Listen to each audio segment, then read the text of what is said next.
哎呀，快点儿！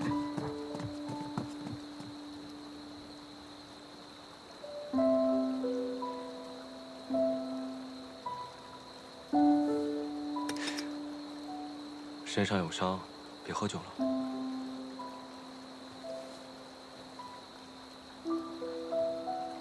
那日我们在太清宫，现在想起来，真是恍如隔世。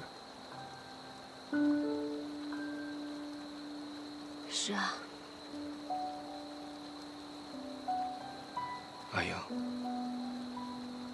你还在生我的气吗？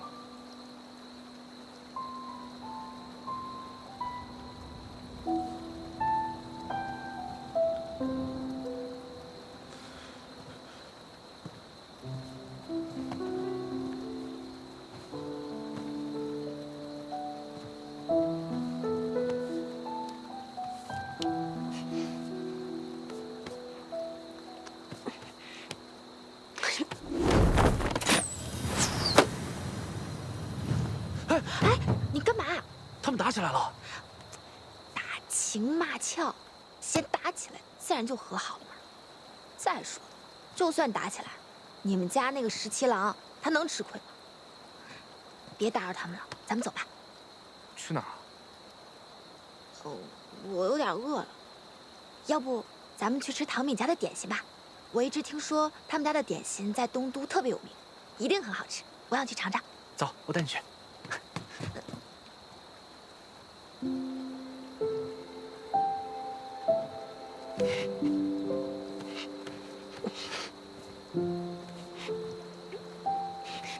你干什么？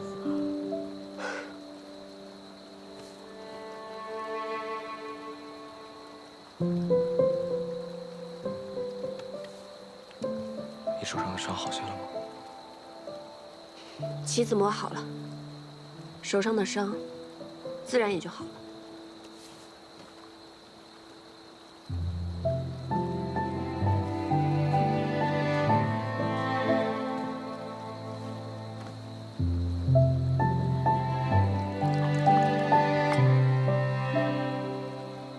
你为你们家公子亲手打磨了整套棋子，连自己手受伤了都可以不顾，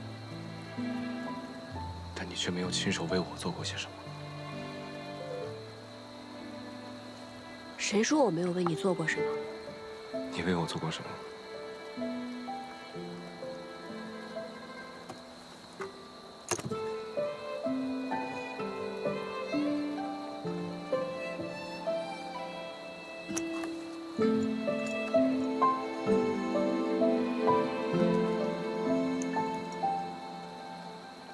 这是你亲手做的？在潼关的时候，我就已经开始做了。本来一直想着找机会送给你，可是后来我发现，你是一个忘情负义、见死不救的人，我还是烧了算了。怎么能烧了呢？你要是不生气的话，只要你不生气，哪怕你一天骂我1000句、10000句，我都会乖乖听着。呸！谁愿意骂你？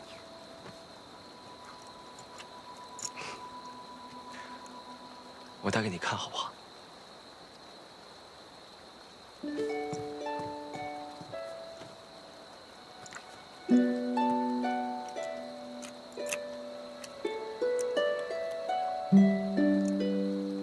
我一只手记不好，能帮我记一下吗？它不够紧，你看一下嘛，要不然你不就白送了吗？嗯。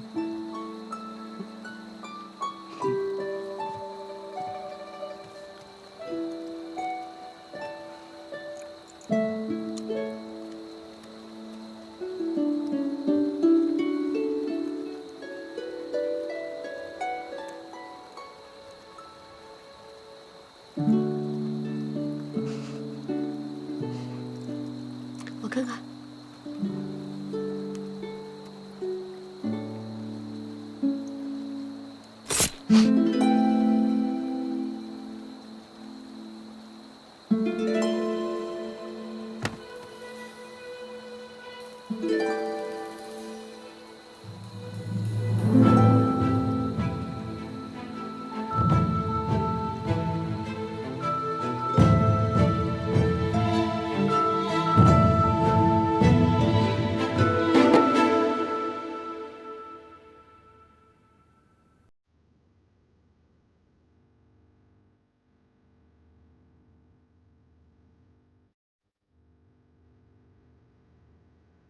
你我终究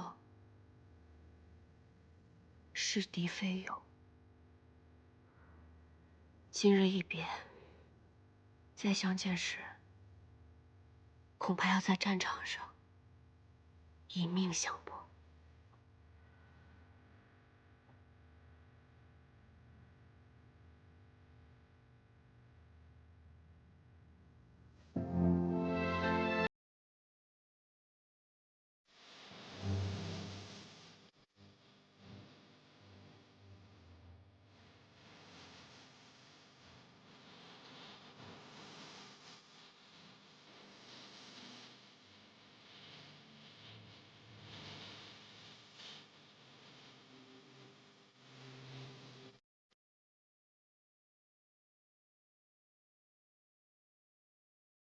十七郎，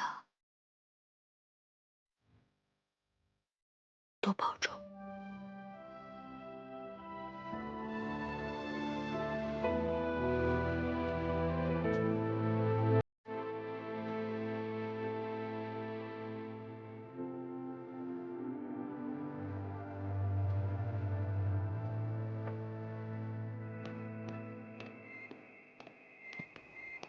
耳朵呢？他晕过去了，我多刺了2针，保管他3天都醒不过来。真狠。下回教的好。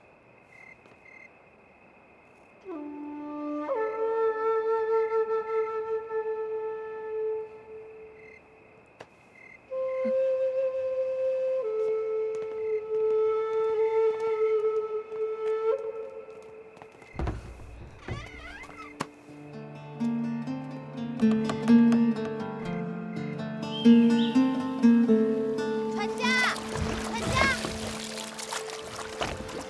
麻烦把我们送到对岸，越快越好。快了，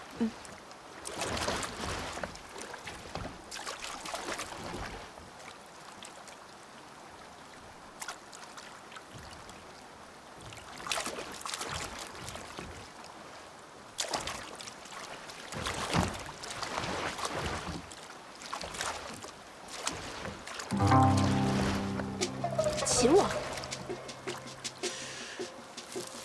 哎呀，你叫我呀？嗯？哎，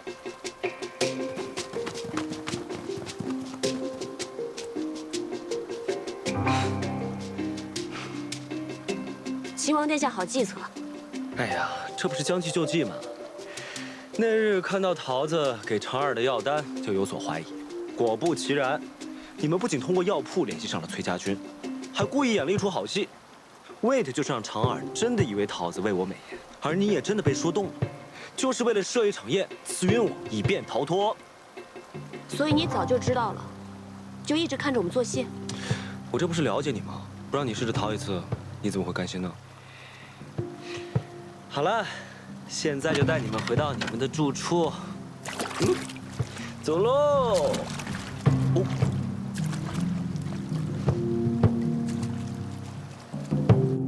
大都督，前往崔家军中的使节，被崔乙抽了一顿鞭子，逐了回来。哎呀，崔乙这个脾气啊，倒是一点都没有改。崔家军的前锋已经到了九曲口，看样子是想渡河。若崔乙渡河，与李逆联手合围夹击西长京，京中又人心动荡，只怕于大局有碍。大都督，咱们要不要趁他渡河，中留机智？崔乙素来老辣，他若是敢从九曲口渡河，势必要想到那里河滩水浅，渡河易，伏击也不难。不对，他是不会从九曲口渡河的，8成是虚晃一枪。崔乙的儿子不是被人劫杀了吗？我看他此番未必是冲着咱们西长丁来的。放他渡河。大都督，若崔家军渡河之后，与李逆放他渡河。他若是敢火中取栗来攻我们西长京，那我就跟他决一死战。他要是奔洛阳去，那我就派出兵马，趁隙剿灭李逆。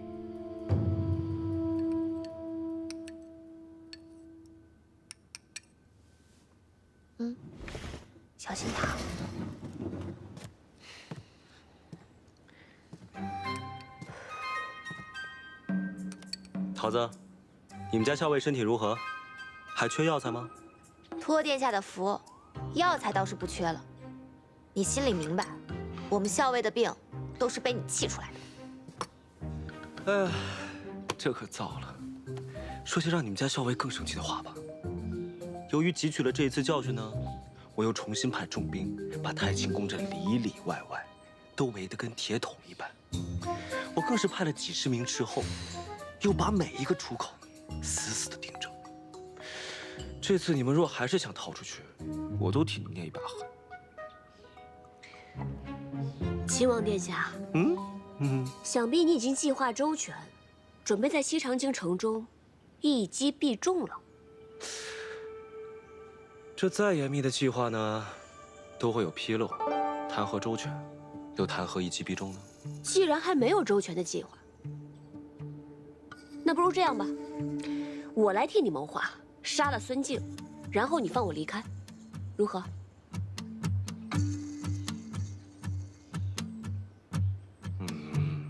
这不划算，我不答应。我竟然不知道殿下如此看重于我，小小女子，难道还贵重过孙子呀？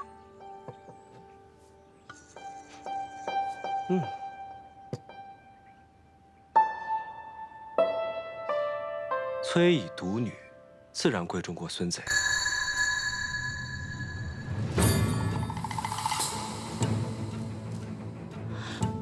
原来你早就知道我们校尉是大将军的女儿。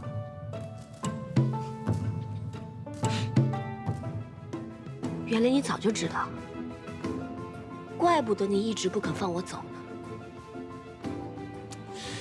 桃子姑娘，你先出去一下，我有几句话想对你们家何校尉说。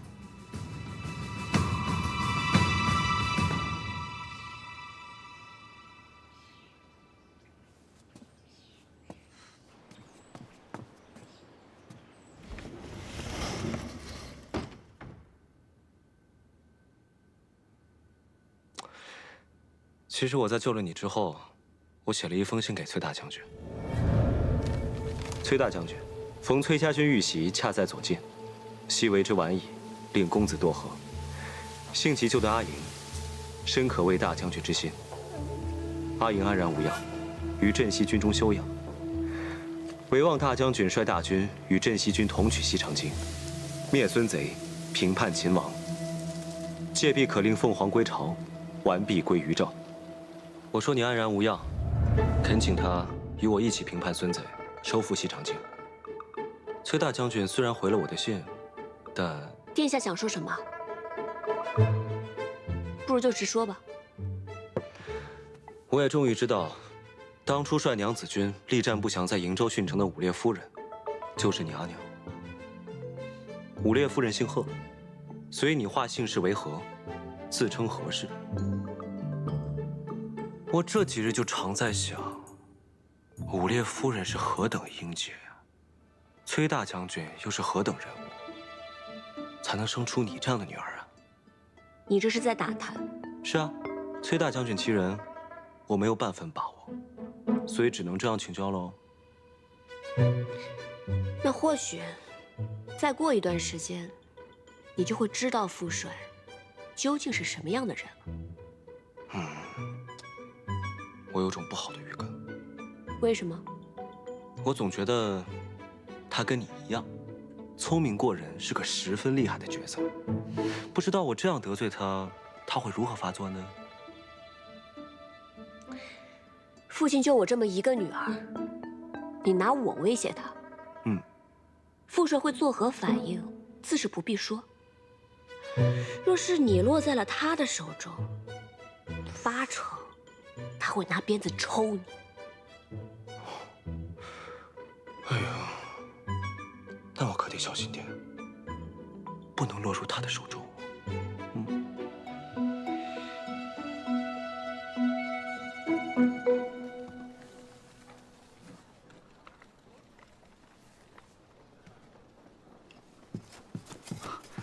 大将军，前锋诸部已尽数渡河。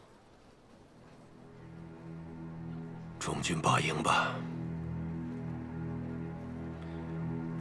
罪魁祸首竟然藏匿在洛阳城中，敢杀我儿子，我崔家军当然要还以颜色。什么？崔乙没有儿子，只有一个女儿。何校尉就是崔林，死了的那个崔林就是个幌子。不可能，绝对不可能。石七郎，你是为了娶那个何氏，所以编了一通瞎话来骗我的，是不是？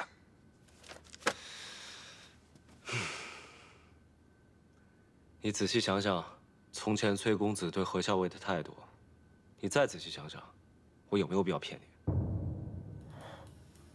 原来如此，所以你才把他扣在了太清宫，不肯放他，然后在这里布下重兵，你是想用他来胁迫崔乙？这怎么能说是胁迫呢？自然是请平凉大将军崔乙，看在我们镇西军援手相救他爱女的份上，与我等一起擒王平叛，收复西长京。喝药啦！来来，今天秦王送的花儿还挺好看的。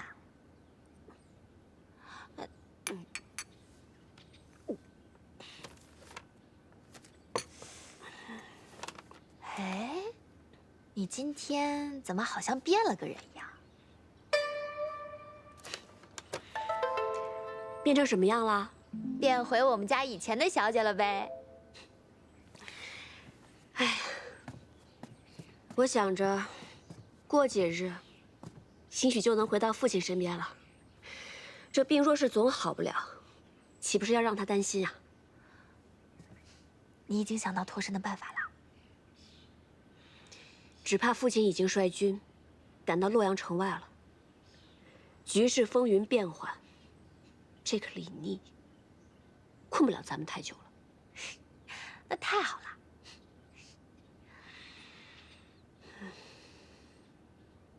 我只是在想，要是公子能够侥幸脱险，那就真的太好了。不然，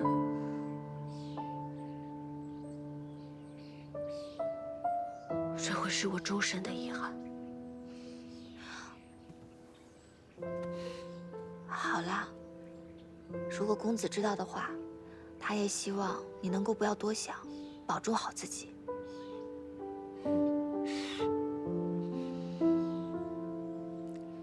活着的人要好好活着，这才是对逝者最好的安慰。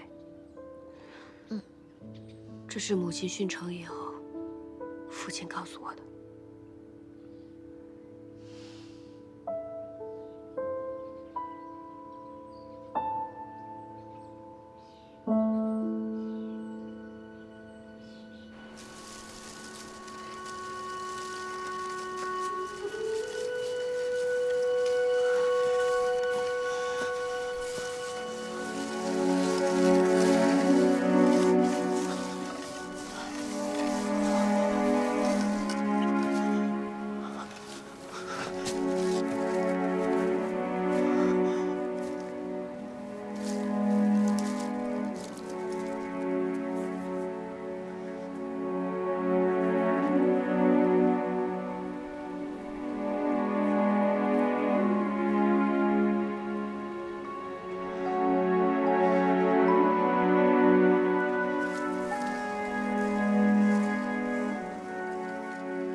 石七郎，有消息了，孙敬果然出兵了。他兵分两路，一路去了洛阳，一路直奔咱们大营来了。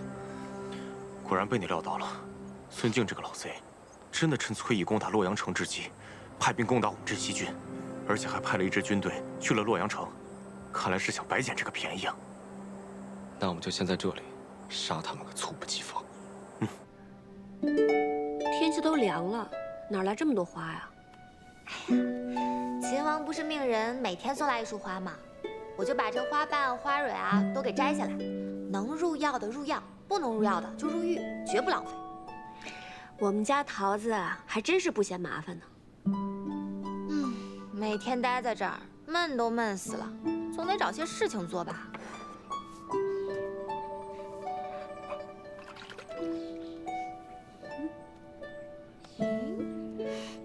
这之前秦王送来的衣饰还真是挺好看的。小薇，我觉得你还是这样打扮最好看了。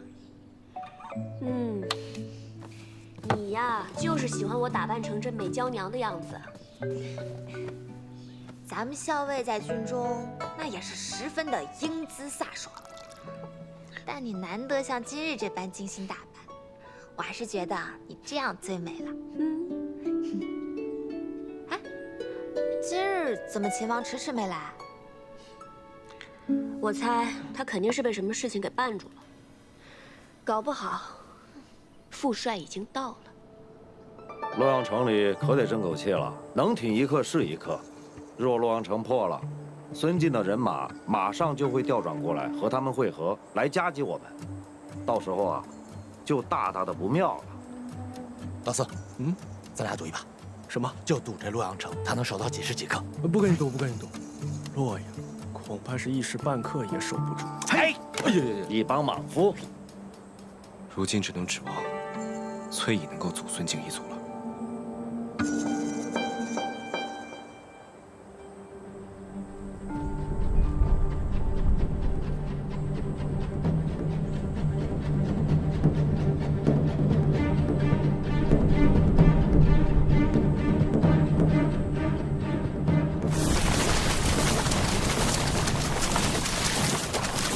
真的，大将军真的来了。我虽然是猜测，但是8、9不离10。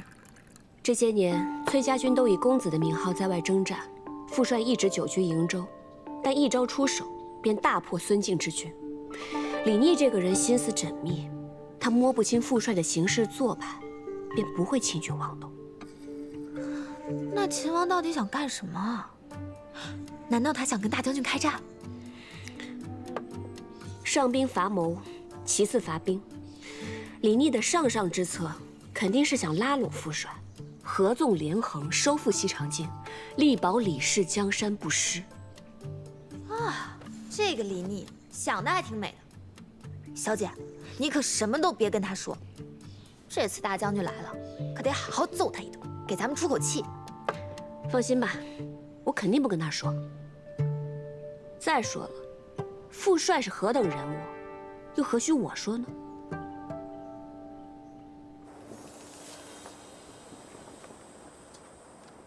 十七郎，俘虏已经全部安排好了，而且还有些伤兵，也给他们上了药。咱们这一仗又折损了孙敬不少人马。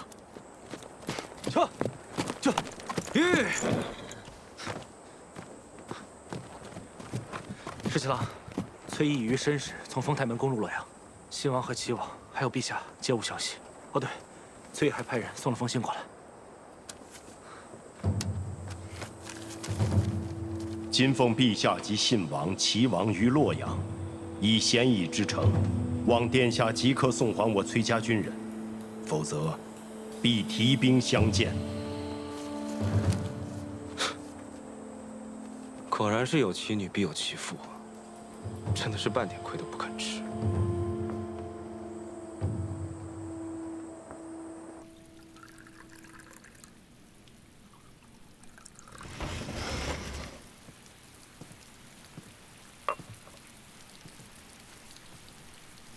殿下，请用茶。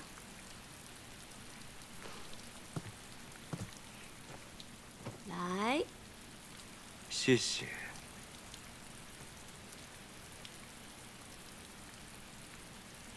这护腕还带着呢。是啊，取银针时费了些功夫，之后就再也没有取下过了。连护腕都只有这一个，殿下何至于如此窘迫？若有人愿意再送我一只，我自然乐意收下。殿下军务繁忙，既特意到此，想必是我父帅令殿下看到了他的诚意。我之前呢还好奇你父亲是个什么样的人，结果果然不出我所料，他与你简直是一模一样。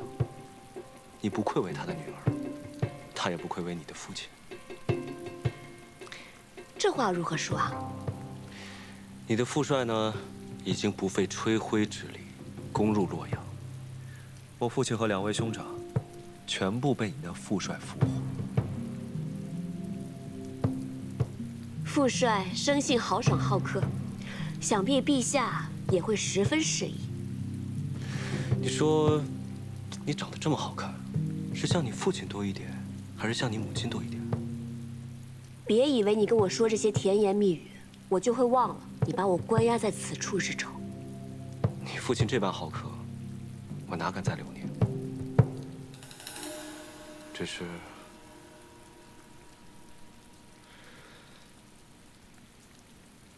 只是仅此一别，再相见时，不知何时何地。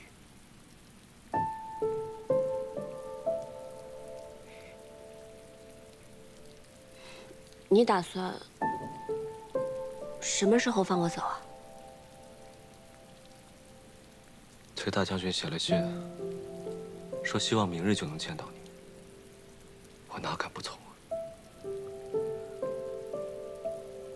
明天啊？明天。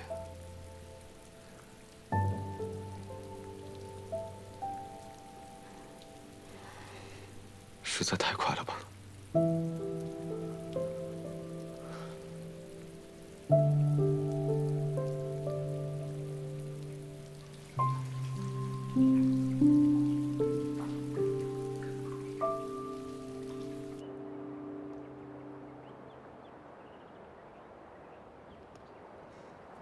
那，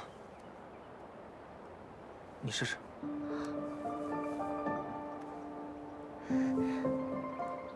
你真的做出来了？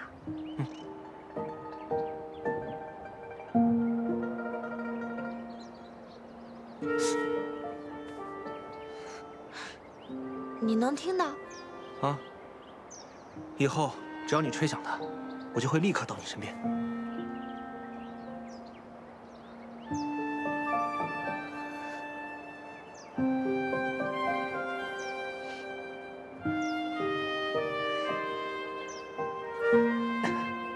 我在这儿呢。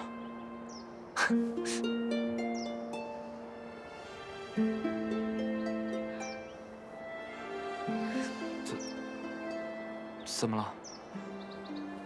你不喜欢吗？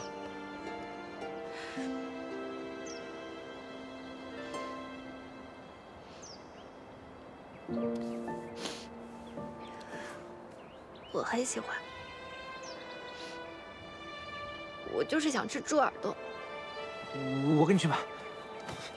哦，你别难过，我很快回来。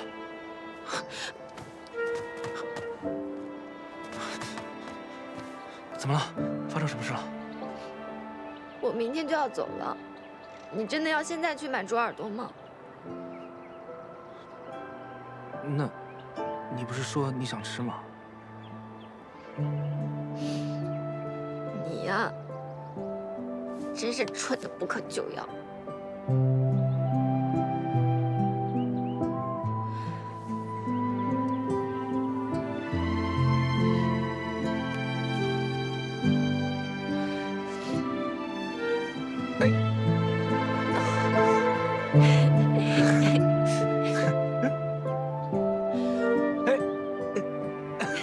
在这儿呢。嘿，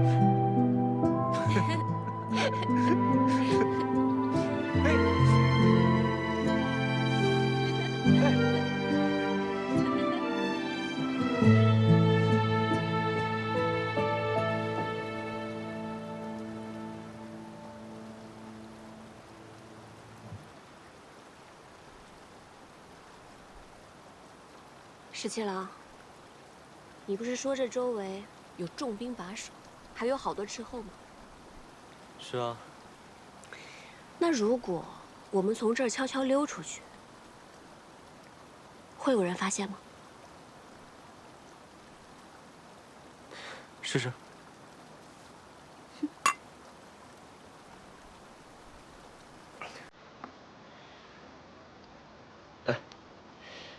比谁先到马厩？好啊。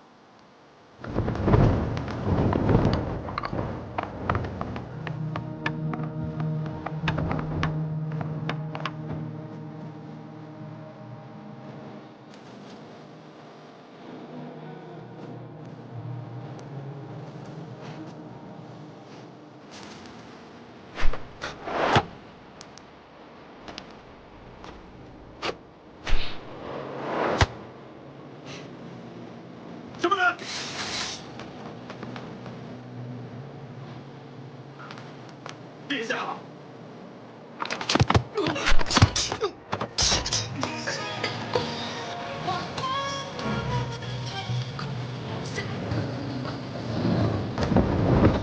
你输了。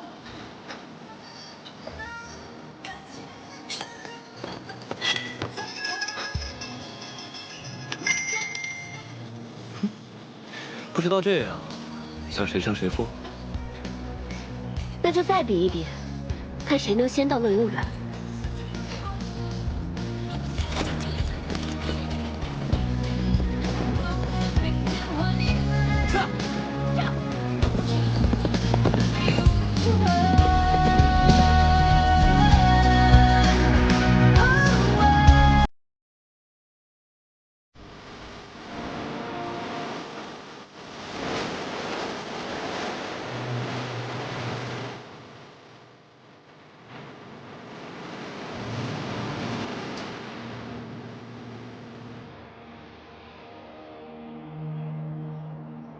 乐游原上遥望京都，果真很美啊。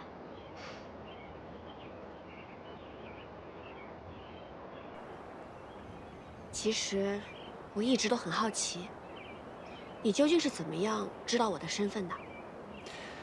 崔家大小姐的气度，自然不是普通人可及啊。我的身份还有和公子的关系，别人都不怀疑，怎么偏偏就你能看出来？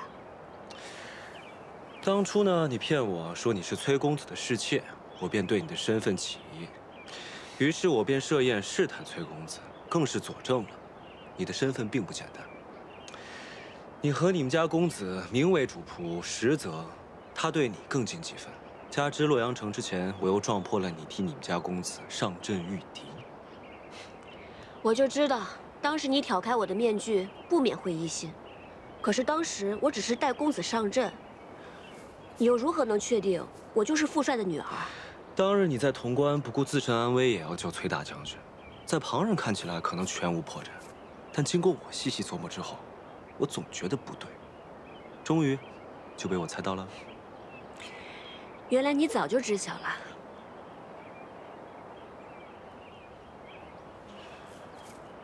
你知道吗？我常常在想，如果你不是崔家女儿，我也不是李氏子弟，我们之间会不会就不会有这么多隔阂和波折？石七郎，身份天注定，你我都无可奈何。是啊。当初战乱突起，我以为这乱世是无人能救了，不忍看天下黎民百姓遭受战乱之苦，所以便请求父帅，让我跟公子率我们崔家军南下。当时不过是为了能够早日让天下平定，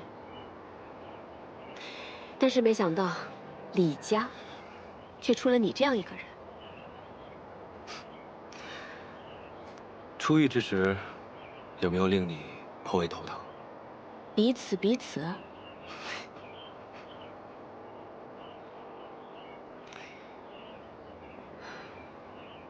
石七郎，你有没有想过，若是有一天可以收复这西长境，此番大乱平定之后，那天下究竟需要一位什么样的君主？你的父皇年事已高，信王齐王，皆非良主。还有太孙，我想将太孙寻回来，劝说父皇，立他为储君。他天资聪颖，辅以良师，未来一定会是一位好君主。那如果太孙寻不回来，又或者你的父皇根本就不愿意立太孙为储君呢？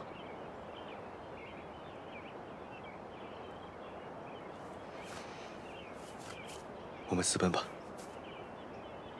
待到天下太平，寻回太孙之后，我们就离开西长京，一起去劳兰关，过逍遥自在的日子，好不好？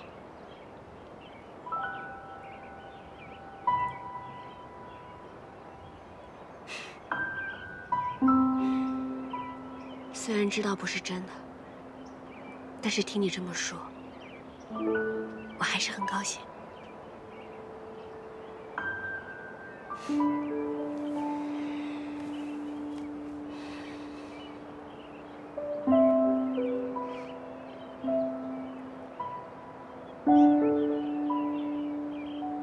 当日我们约定，等到海清河晏之时，同游乐游原。可惜，天下未定，明日我们就要各奔东西了。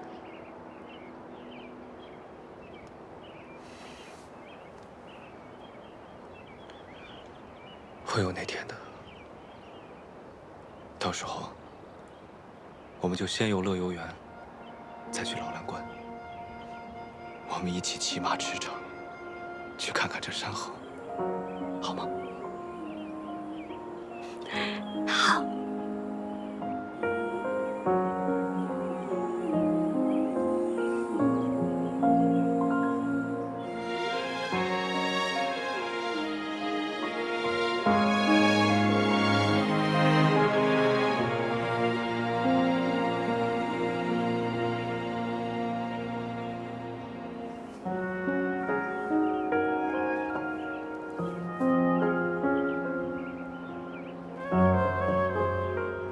明日分开，再见，就不知何时了。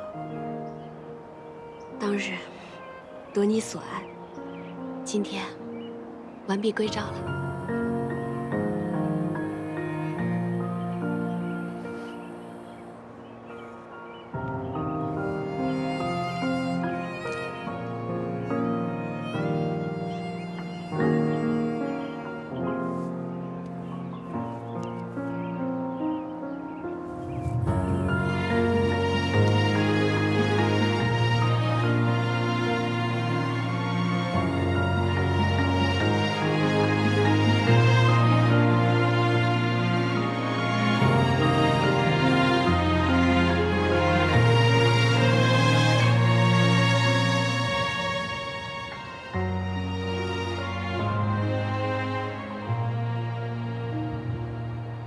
阿莹，你跟你们家公子真的是从小一起长大的？我看你是对这件事情尤为在意。那当然了，我第一次见到你们，你们就那么亲密，我心里就不舒服。那你为什么还要问？公子他八成已经不在人世了。我就是想听你对我说清楚，我心中便不再有猜忌。以后呢，保证也不问了。公子的本名叫做柳成风，小的时候他救过我。他父母早亡，所以爹爹就把他收养成了义子。我阿娘年轻的时候受过伤，身子不好，所以跟阿爹结离10年也未生育。但那个时候，爹爹已经是边陲大将，朝中为了牵制爹爹，借口他无子，非要赐给他一位夫人。后来阿娘心一横，到处研医问药，最后终于有了我。可惜，还是无法应对朝廷。阿爹便谎称自己生了个男娃，按照崔家的排行，取名为崔林，奏报于朝中。原来如此。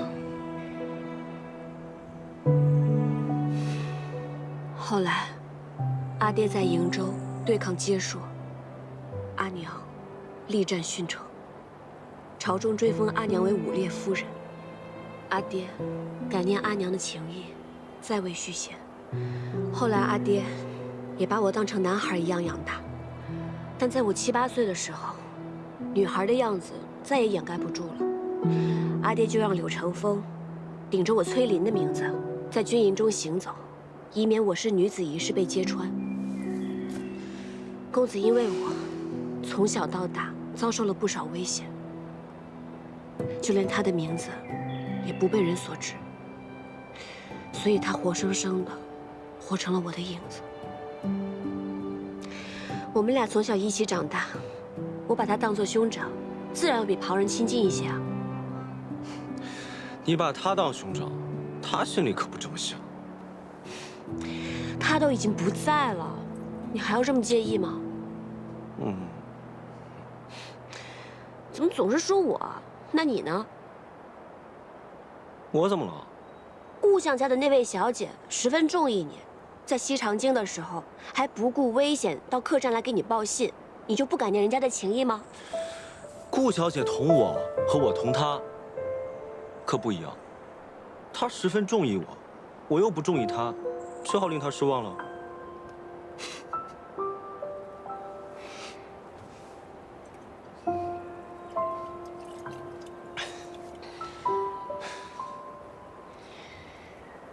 对酒当歌，人生几何？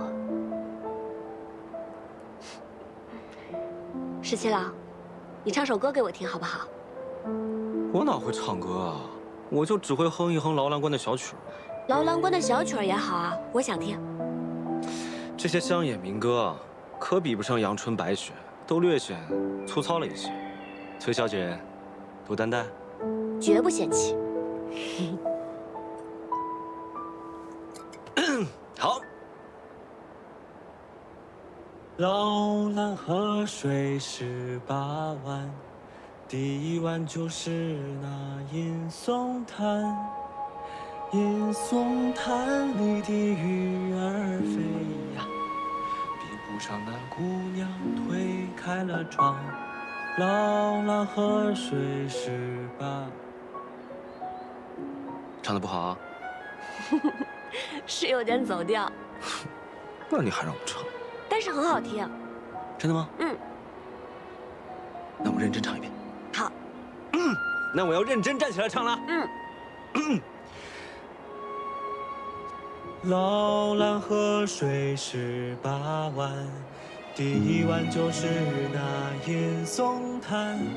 银松滩里的鱼儿飞呀，比不上姑娘的墨儿丽。劳兰河水18弯，第二弯就是那鲫鱼。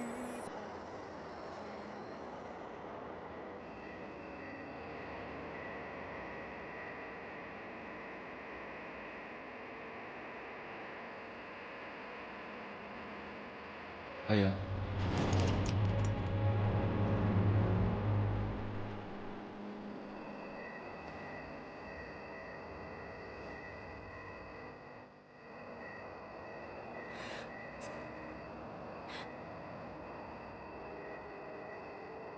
哎呀，你要再不醒来呢，我就要亲你了。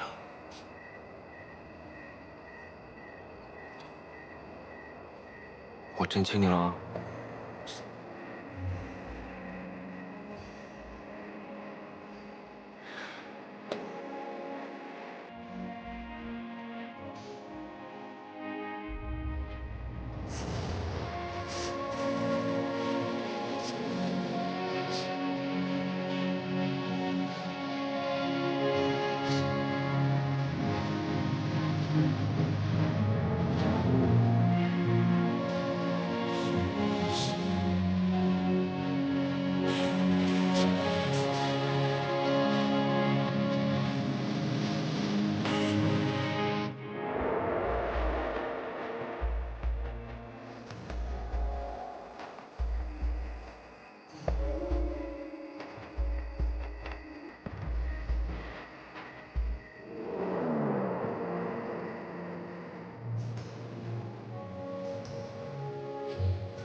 石七荣，我们走吧。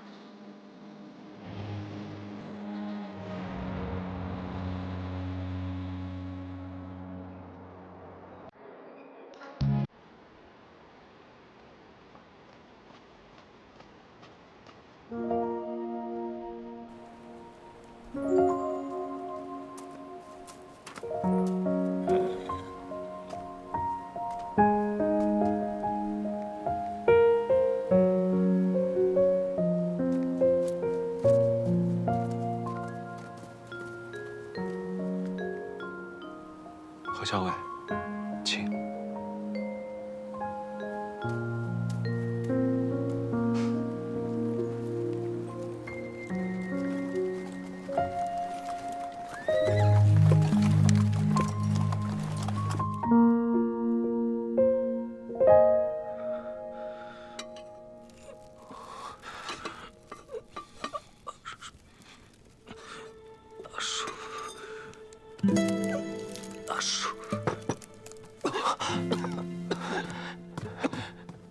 公子，公子你醒了，公子你终于醒了。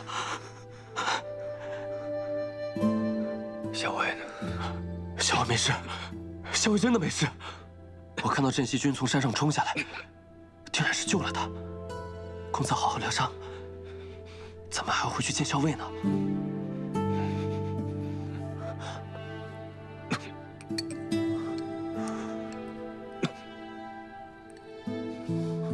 来。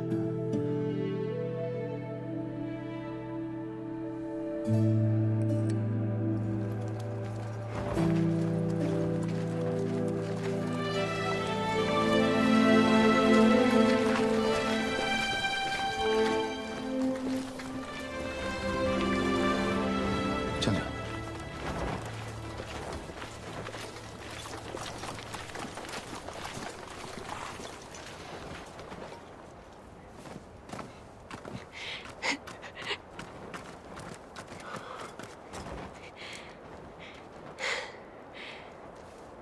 大将军，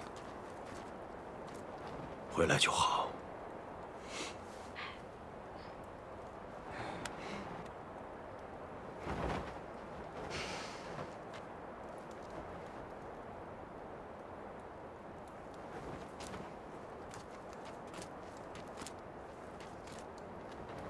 秦王，新王、齐王，我已经派人送回你营中了。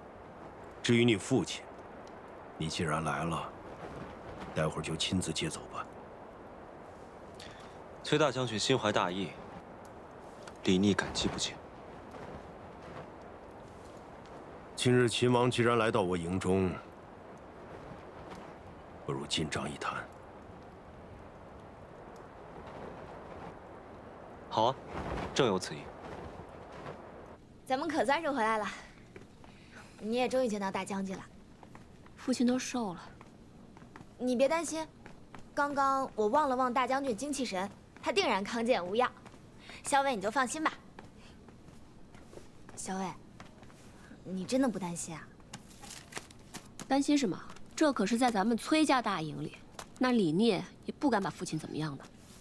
我不是说这个，我是说，你难道不担心大将军会对秦王如何吗？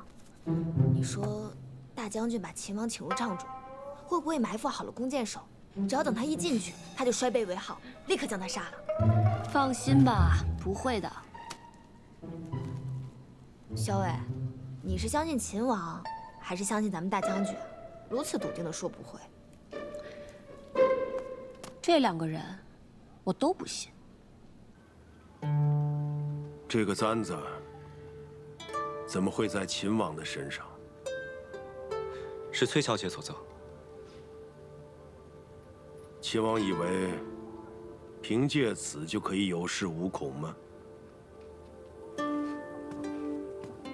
崔大将军误会了，今日送崔小姐归来，是另有要事，要与崔大将军商议。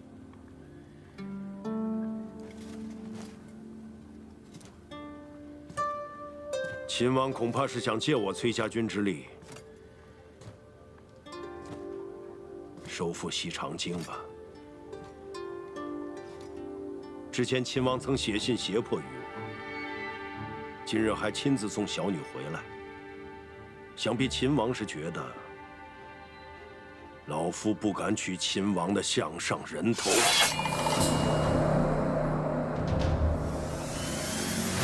但是2个我都信。你这又是打什么哑谜？我听不懂。你这是着什么急啊？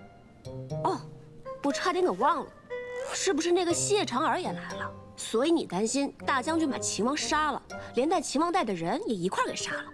小薇，我跟你说认真的，你就会打趣我。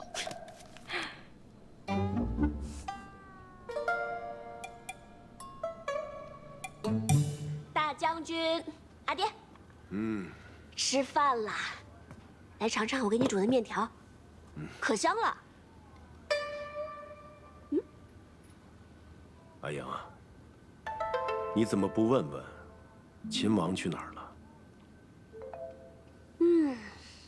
难道阿爹还会把秦王杀了不成？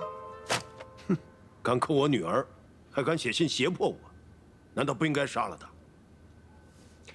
那阿爹还扣了他2个兄长，还有他父亲，所以你看秦王只能乖乖的把我送回来了，2相抵过，这样算起来，我阿爹还赚了呢。我正想问你呢，你怎么把你阿娘留给你的簪子送给秦王了？那是他赢了，我给他的彩头。什么赌约呀？值得你把你阿娘留给你的簪子做彩头啊？是这样的，阿爹，当初在并州的时候呢，那个韩立翻脸不认人，我跟李逆呢都是性命危在旦夕，所以我们俩就打了一个赌，谁要是赢了，那另外一个人就来帮助这个人成功逃脱，输的那个人就留在并州来做接应。李逆他输了，所以他就帮我先行逃脱，我就把我的簪子送给他当做彩头了。胡说！明明是你赢了，为什么要给他彩头啊？难道他当时是故意输给你的？阿爹啊！阿英，你别被那小子骗了。他要是故意输给你，让你安然脱困，又怎么会让你知道？阿爹，你的阿英有那么傻吗？那可不好说，突然间犯起糊涂来呢。总之啊，这小子骗了我的女儿，还把你扣在太清宫里，实在是可恨。对，确实可恨。现在李逆终于落在我的手里，杀了他，正好解我心头这口恶气。如今东都已经在我崔家军的掌控之中，收复西长京，这天下就可以太平。你当初出瀛州，希望老百姓过上好日子的愿望，就要实现了。阿爹，你要是此时杀了李逆，那天下百姓就再没有好日子过。你当初在瀛州的时候可不是这么说的，你说皇室李家昏聩无能，天下唯有能者居之。那当时这不是不认识李逆吗？哎，阿爹，我跟您说啊，这个李逆呢，他自出劳兰关，能征善战，最难得的是他没有功利之心，只想平定叛乱，然后就重返边关。他是一个能担大任，却怀有一颗慈善悲悯之心的人。这样的人啊，才是战乱之后最好的君主，要不然以后无论是谁上位，必定还会天下崩坏。你向来眼高于顶，没想到李逆竟如此得你青眼。我已经把他杀了，以后不要再提他了。我不信，阿爹是不会杀了他的。为什么？因为我了解您啊，就算阿爹再恨他再恼他，也要等咱们收复了西长京，再过河拆桥，把他杀了。照你这么说，留下秦王还有几分用处？当然有用，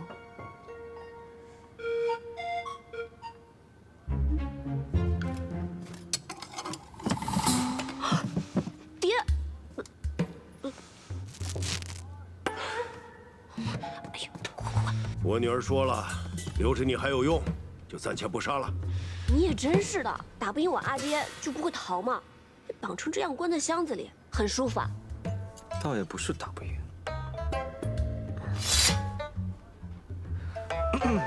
我就是打不赢，但也不能逃啊！我这不还指望崔大将军能够助我镇西军收复西长京吗？原来阿爹是答应秦王要一起出兵收复西长京了，多谢阿爹！这回你可放心了，也不催着阿爹用饭了，也不管那面是不是坨了。马上重新再煮一碗。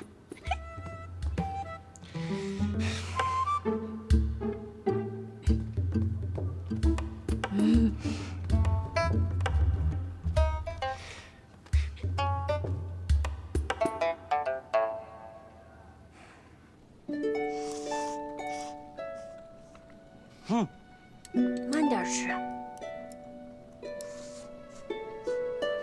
慢点吃。好吃吗？好吃。这是刚才绳子勒的。没事，过2天就好了。你可真傻，小仗则受，大仗则走。这么大一个人被捆得结结实实，窝在箱子里多久了？不怕伤到筋骨吗？也没多久，就是呢，在你进来之前，大将军跟我说，要一起出兵收复西长京，可以，但他得先把我绑起来，关进箱子里，看看你的意思。如果你想杀我，那就不用等出兵了，他就立刻一刀砍了我脑袋。但如果你想留我一条性命的话呢，他就答应我，一起出兵收复西长京。你就那么有把握？我不想砍你的脑袋啊！也许我是故意把你骗到崔家军大营里来，好报仇雪恨呢。毕竟你把我在太清宫关了那么久。你生气了？当然生气了。你真记仇啊？当然记仇。那你让你阿爹一刀杀了我，也不解恨啊？哎，我有一个办法。什么办法？你看，一辈子这么长，要不从今往后，你就天天折磨我，使唤我，开心了不开心了都拿我解闷。我觉得这样才更解恨，你觉得呢？你想得美。我当然想得美。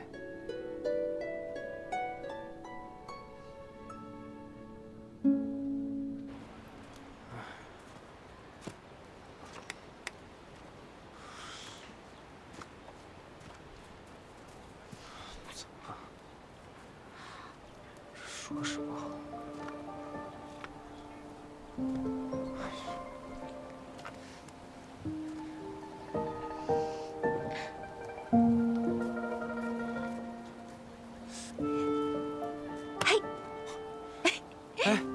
桃子，吃吧。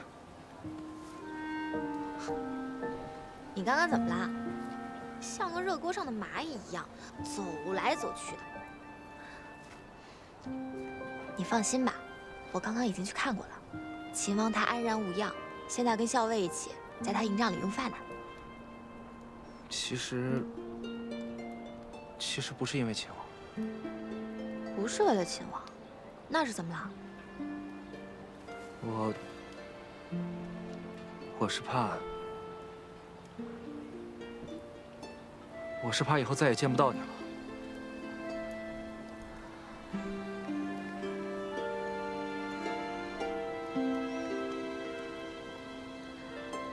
你想之后天天见到我呀？但是我们马上就要分开了，之后还要打仗，万一我受伤了，或者……反正也没有人会告诉你，也许就再也见不到你了。你胡说什么呢？不会受伤的，不要瞎说。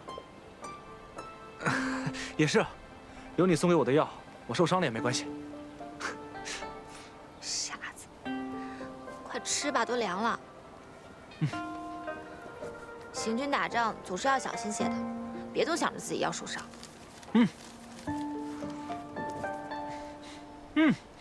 真香。慢点吃。那位义士千叮万嘱，让您不可劳累。我不知道阿莹现下安好与否，你叫我如何等他？可您的伤势还未痊愈，您这样赶路，和自残何异啊？你看看这一路留下的记号，崔家军就在附近了。我今日必须得回营，见到阿莹我才能安心。公子，校尉劫人天相，他一定会没事的。公子，阿寿，快！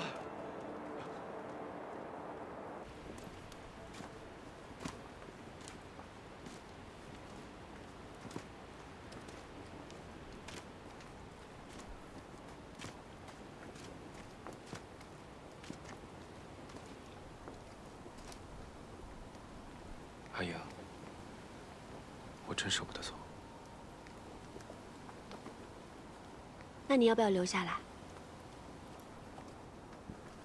我倒是想，我想带你一起走，只怕你阿爹崔大将军肯定不会答应。那你是想得太美了。我送你个礼物。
韩英，等到天下太平，我定娶你为妻。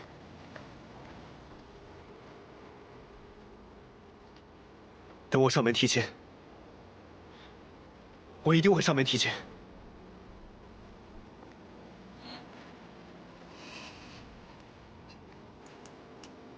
我要娶你！我要娶你！我要娶你！韩英，我要娶你！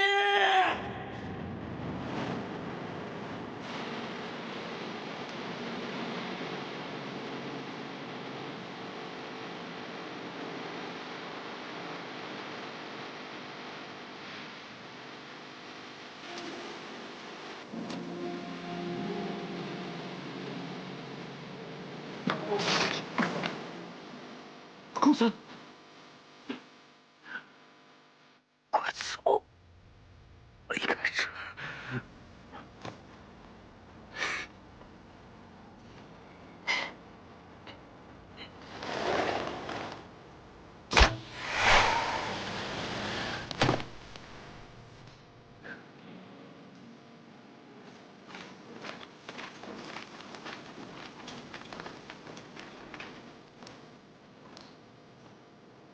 亲王，你该走了。韩英，保重，等我。撤！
韩英，等到天下太平，我定娶你为妻。我要娶你！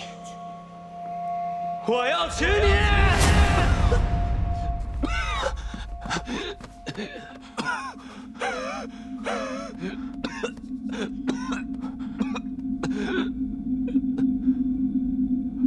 公子，咱们回去吧。回哪儿？我已经没有家。可是不回崔家军的话，咱们压根无处可去。无处可去，无路可走，无药可医。我是谁？我不是崔林。我在这个世界上从来就无名无姓。我顶着崔林的名字活了这么多年，我都已经忘记我自己是谁了。为了他，为了阿莹，可是他现在压根就不要我了。我已经把自己活成了他的影子，可是他现在根本就不需要我这个影子。我已经不知道要怎么活下去了。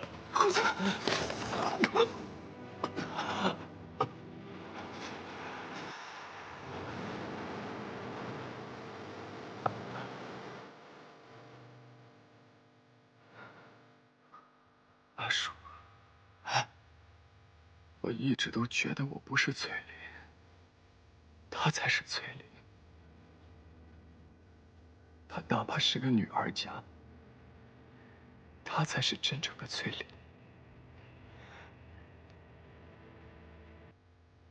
阿爹，还有阿姨，都不需要我这个影子，一个被主人抛弃的影子，一个没有用的影子。阿英和我永远都不可能。都怪我，都怪我。怪我身子不好，怪我不能上天杀地，都怪我身子不好，都怪我，都怪我。阿叔，我求求你，你把我杀了好不好？把我杀了，一个被主人抛弃的影子，就应该去死，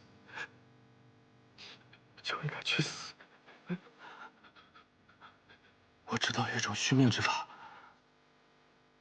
据说只要服了结说的神药，哪怕病弱的人也能康复如初。公子，我陪你去找那个神药。不，绝对不能去。崔家军和结说有着血海深仇，阿英的娘亲就是死在结说人的手里。 我是绝对不会去找他们的，公子，只有活着才能去见校尉，只有活着才能等到校尉的回心转意。如果有神药，公子你身子恢复了，也许到那个时候，校尉就会看清林宁的真面目，校尉就能感到公子从前对他的一片真心，他就会回心转意了。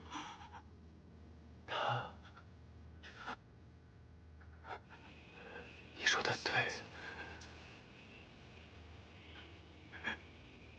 我得活着，我活着才能见到阿英，我活着才能保护她。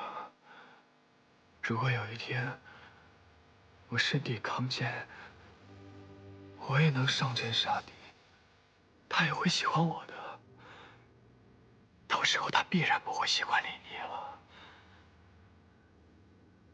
阿英到时候一定会喜欢我的，阿英一定会喜欢我的，阿英一定会喜欢我。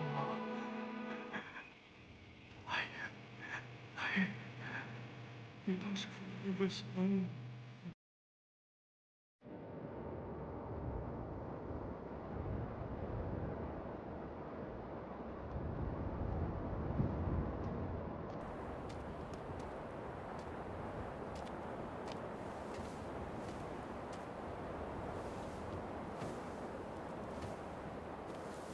夜半风凉，还是回去歇息吧。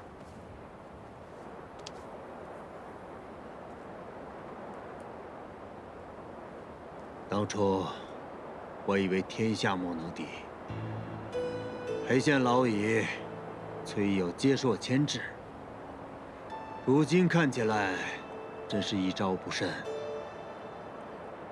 崔乙既夺东都，定会与李逆起纷争。 若是杀了梁王为帝，便会与李逆结成生死大仇。哼！如果他们联手对付我，那我们就决一死战，杀个痛快。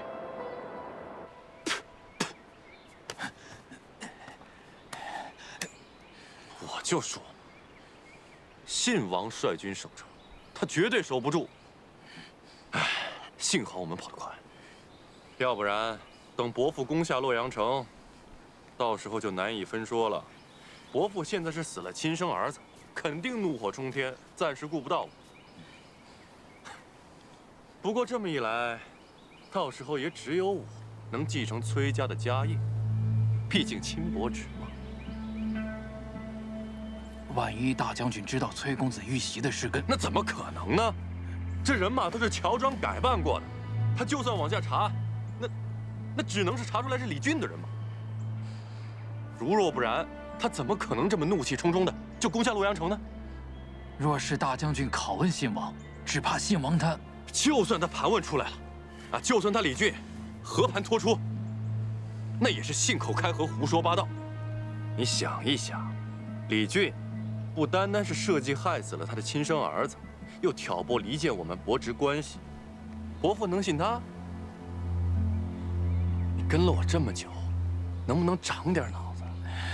是，那咱们先找个地方藏匿起来，再看看风向。也只能如此了。三郎，还没有了，吃，饭桶。小伟，齐王派人送信来了，还送了好吃的。给，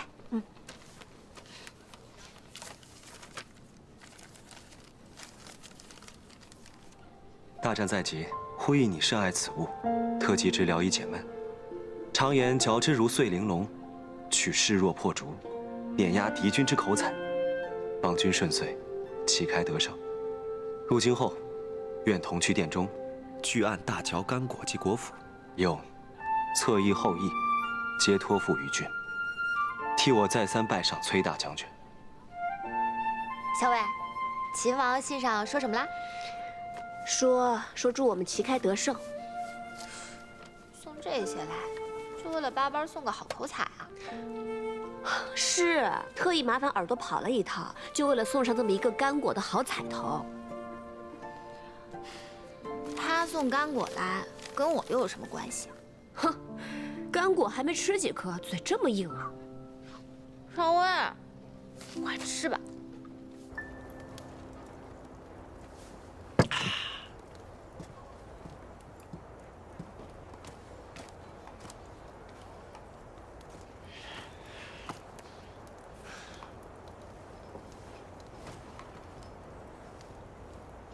赵二哥，你怎么了？我可忍不住了，石七郎！崔家军卖了潼关，害死了咱们镇西军那么多兄弟，咱们怎么可以又跟他们结盟，一起去攻西长津呢？万一他们又把我们卖了怎么办？就是啊，你说他们万一从后边反了，直接把咱们包围了。我见过崔毅，他不是这样的人。有其父必有其子，他儿子这样做，他爹为什么不能？若崔毅是这样的人，他就不会放我出洛阳城，更不会让我带着我父皇回大营了。石七郎，那咱们真的还能相信崔家军吗？镇西军把侧翼和后翼都交给我们了。因为咱们崔家军的兵力更强一些，所以他们把侧翼和后翼全交给咱们了。这个李逆果然胆大包天，他竟不怕我抄了他的后路，把他毒死在西长京城下。阿爹会这么做吗？我相信。那石七郎信，我就信。我也信。我相信你，石七郎。那我也相信石七郎。赵二哥，你相信我吗？我当然相信你。谢谢你们相信我。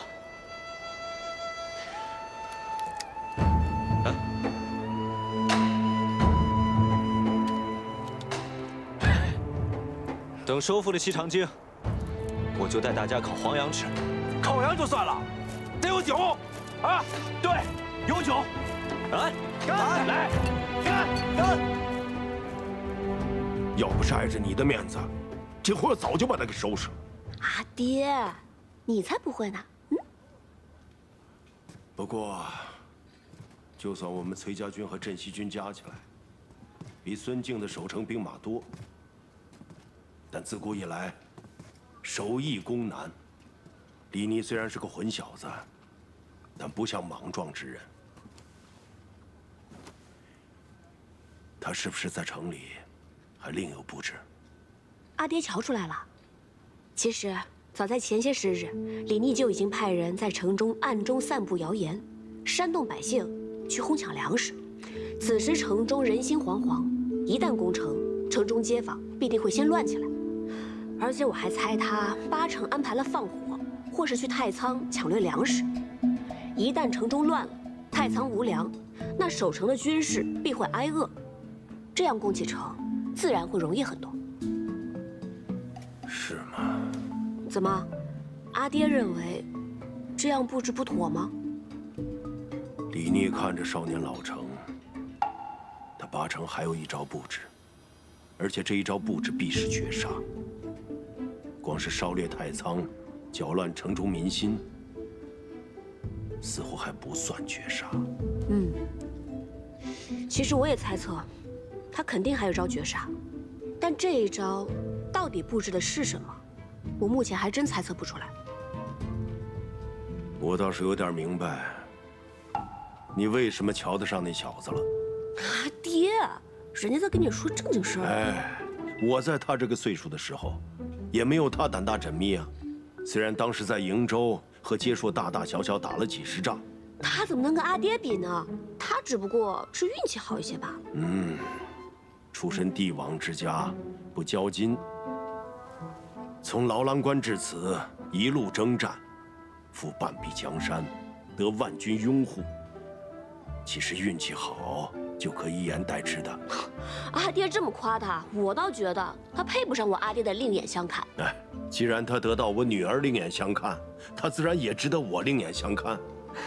那阿爹以后不挠他了吧？我只是说，打仗看着还行，想娶我女儿，走吗？又懒。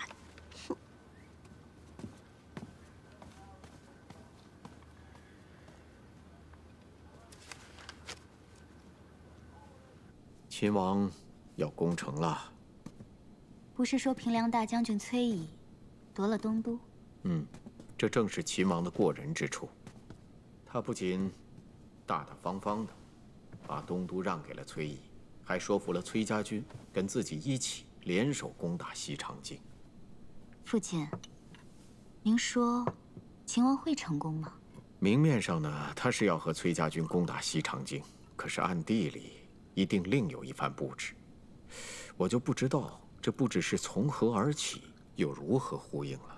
相爷，出事了，出事了！秦王攻城了，好些乱民直奔太仓去了。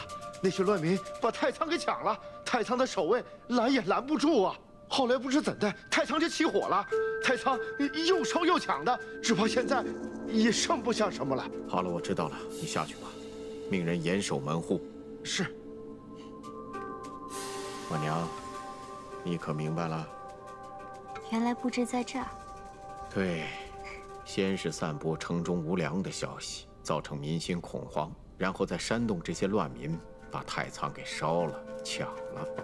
这下城中是真的无粮了，连守城的士兵都要饿着肚子，肯定没有心思守城了。正是，如今梁王早已登基称帝，孙敬素来残暴，城中又如此情形，这西长京啊，是守不住了。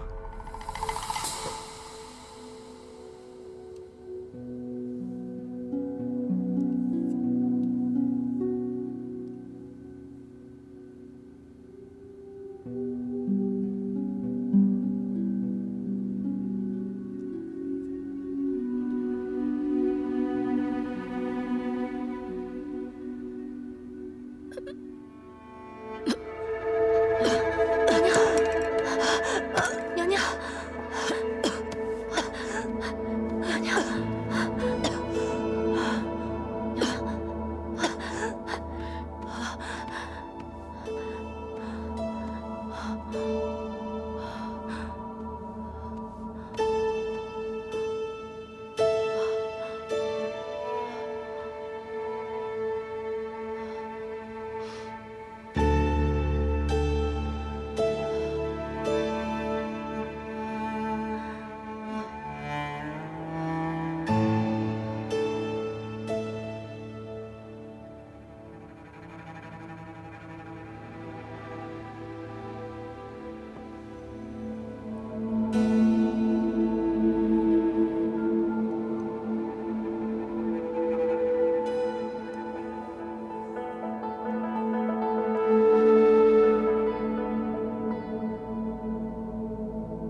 城中乱民强掠太仓，只怕李逆就要攻城了。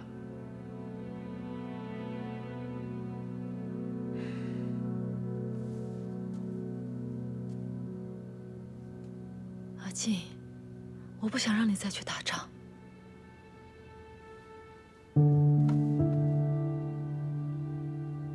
我们走吧。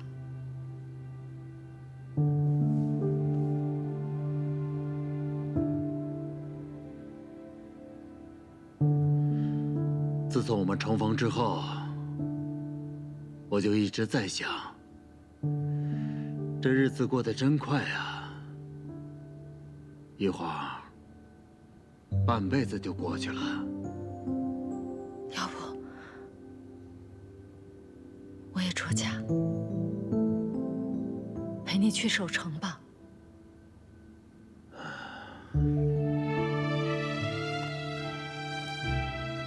少华，你好好待着，等我战退了李逆之后，回来陪你一块儿饮酒。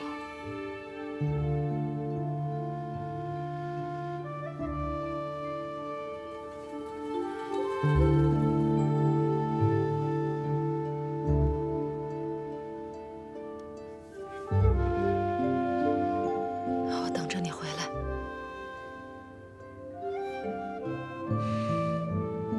等我回来。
给我杀！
这里，还有这里，严加防守。报，大都督，镇西军和崔家军攻势太猛，四处架设云梯，几个城门都有攻城锤重击，我军将士疲惫不堪，死伤惨重啊！令进军后营上城墙，严守城门，一步都不许退。退者军法处置。是。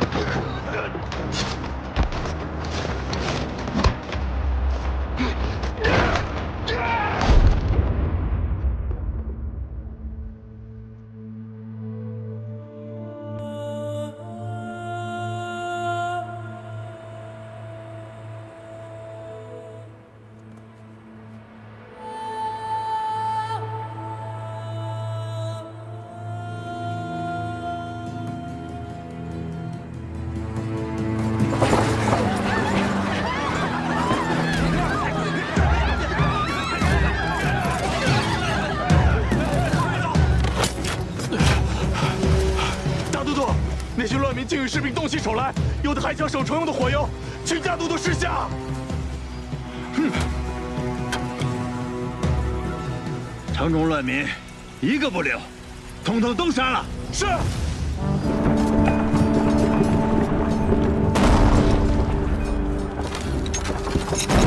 大都督，目前城中已乱，情势危急，大都督不如提前退走，到潼关再做计较啊。只要守住这几日，我们征百余的大军就会回来了，自然会将镇西军和崔家军包抄围剿。大都督，留得青山在，不怕没柴烧。不要再说了，灭所有兵士。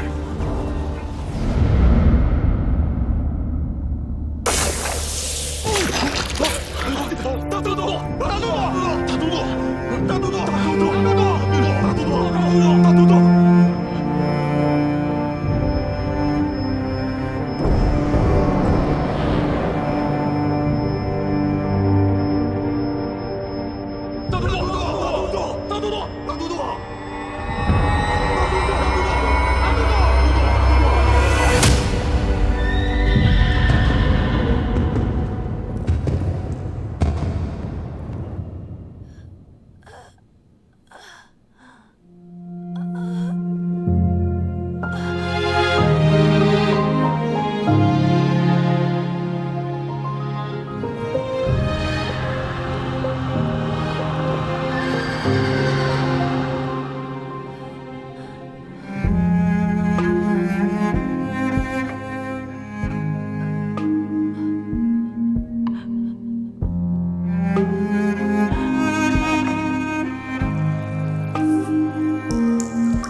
锦年啊，既然我已经与李逆暗中商量好里应外合，那我们必须要在宫内也给孙静致命一击。娘娘，你醒醒，来人！